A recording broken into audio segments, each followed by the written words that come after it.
वर्षों से रामचंद्र जी सीता की तलाश में रहे, खोजते रहे। जब खोजने के बाद सीता मिल गई तो तीर्थ यात्रा के बहाने जंगल में छोड़ दिया। कुछ बात समझे आप? क्या समझे? कर्म का होता है। जब सीता जी जंगल में छोड़ी गई तीर्थ यात्रा के बहाने, जबकि पेट में बच्चे हैं, गर्भवती है, उस स्थिति में छोड़ दी गई। जब सेनापति कृतांत वक्र ने उनके लिए जंगल में छोड़ा और उदास होकर के रोते हुए बोला, माते मैं तो नौकर हूँ,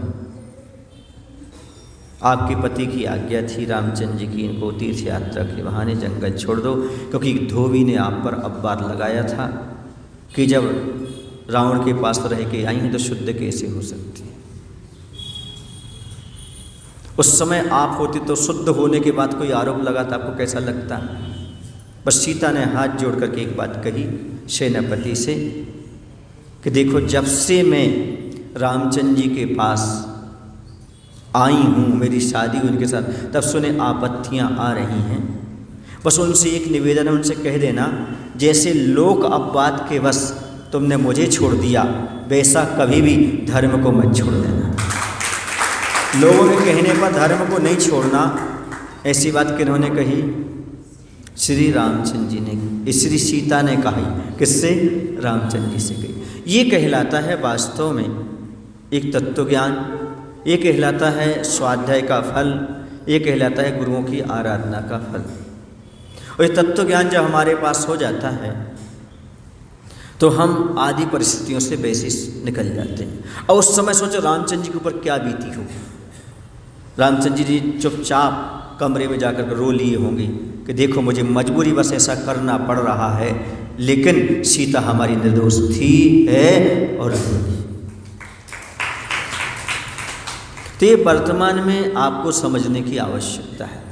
घर गृहस्थी में रहते हुए भी इस बात को जानने की आवश्यकता है कि हम घर गृहस्थी में रहते हुए भी अपने आपस में सामंजस्य कैसे बनाएं।